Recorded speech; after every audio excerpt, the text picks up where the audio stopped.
மீண்டும் சர்ச்சைக்குள் சிக்கிய அக்ரஹார சிறை. ஜெயிலில் உல்லாசமாக இருக்கும் கைதிகள்.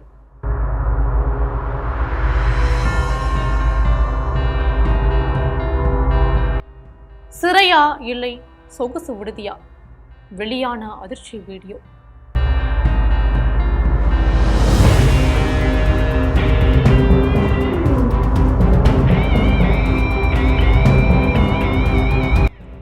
கைதிகளின் சொர்க்க பூமியாக மாறியுள்ள பெங்களூரு சிறை.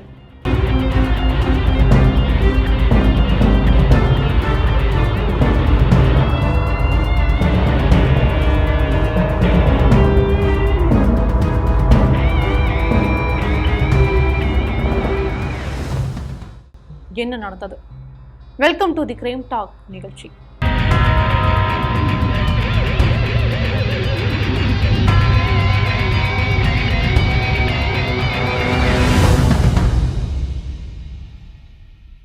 பெங்களூருவில் உள்ள பரப்பன அக்ரஹார சிறையில் செல்போன், டிவி என சகல வசதிகளுடன் கைதிகள் கும்மாளம் போட்ட சம்பவம் கர்நாடகாவில் பெரும் அதிர்வலையை ஏற்படுத்தியிருக்கு.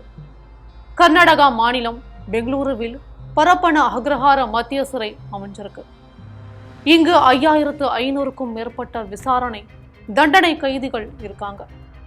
இந்த சிறையில கொலை வழக்கு முதல் IS பயங்கரவாதிகளுடன் தொடர்பில் இருக்கும் குற்றவாளிகள் வரை பலருக்கு சிறப்பு வசதிகள் செய்து கொடுக்கப்படுவதா பல குற்றச்சாட்டுகள் எழுந்திருக்கு. கடந்த சில ஆண்டுகளுக்கு முன்னாடி சொத்து குவிப்பு வழக்கில் சசிகலா இந்த சிறையில் இருந்தபோது சிறையில் இருக்கும் அதிகாரிகளுக்கு ரூபாய் 2 கோடி லஞ்சம் கொடுத்து சொகுசு வசதிகளோடு இருந்ததாகவும் அது தொடர்பான புகைப்படங்களும் வெளியாகி பல சர்ச்சைகளை ஏற்படுத்துச்சு.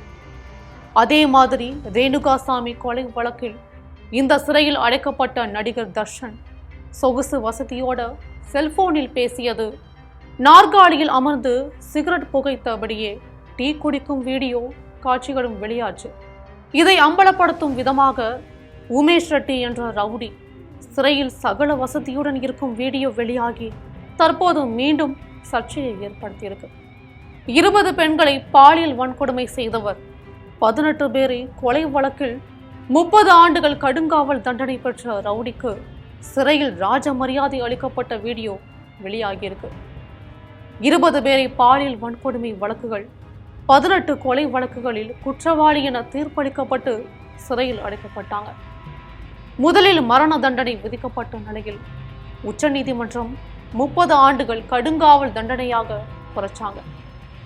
தற்போது உமேஷ் ரெட்டி பரப்பன அக்ரஹார சிறையில் அடைக்கப்பட்டிருக்காரு.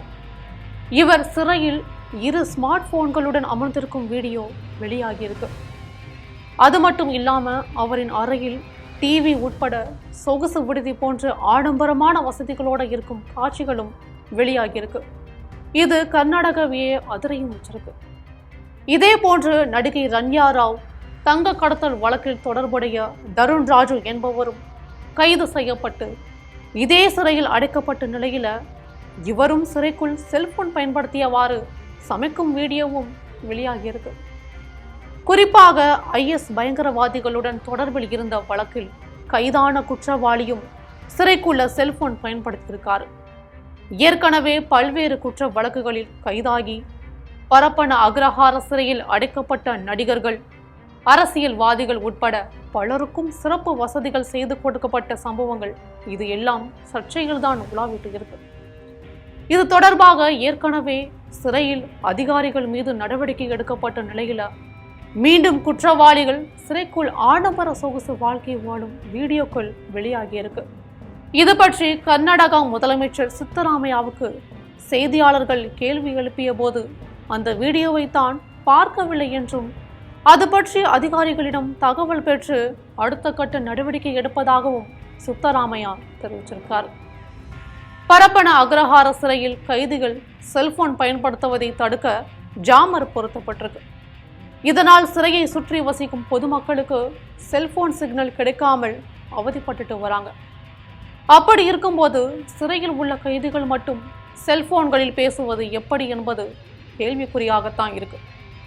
ஜாமரால் தங்களுக்கு தான் பாதிப்பு ஏற்படுவதாகவும் இந்த பிரச்சனைக்கு தீர்வு காண பலமுறை போராட்டம் நடத்தியும் இதுவரை எந்த நடவடிக்கையும் எடுக்கப்படலன்னு அப்பகுதி மக்கள் தங்களுடைய ஆதங்கத்தை வெளிப்படுத்திட்டு வராங்க. சமூகத்தில் குரலற்றவர்களின் குரலாக என்றைக்கும் ஒலிக்கும். தொடர்ந்து மனித நேயத்திற்கு எதிரான குற்றங்களை வெளிச்சம் போட்டு காட்டுவோம்.